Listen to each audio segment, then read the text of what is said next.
If you need both an infrared thermometer for quick surface scans and a contact thermometer for superheat, subcooling, or other contact and ambient measurements, choose the Fluke 561 multi-purpose thermometer. It combines both measurement capabilities in one lightweight, easy-to-use tool to save you time and from having to invest in multiple temperature inspection tools. Use the infrared thermometer for inspecting motors, bearings, electrical connections, ducts, and vents. The easy emissivity adjustment ensures high accuracy when measuring a variety of materials, including shiny surfaces. Single-point laser sighting clearly marks the measurement target, either close up or farther away.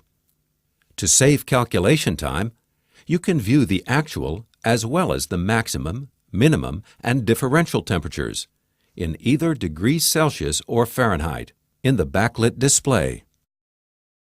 For easy contact measurements and to verify infrared readings, the 561 also includes a Velcro pipe probe. Or use an industry-standard K-type thermocouple you already have for a variety of contact and ambient measurements. Fluke, keeping your world up and running.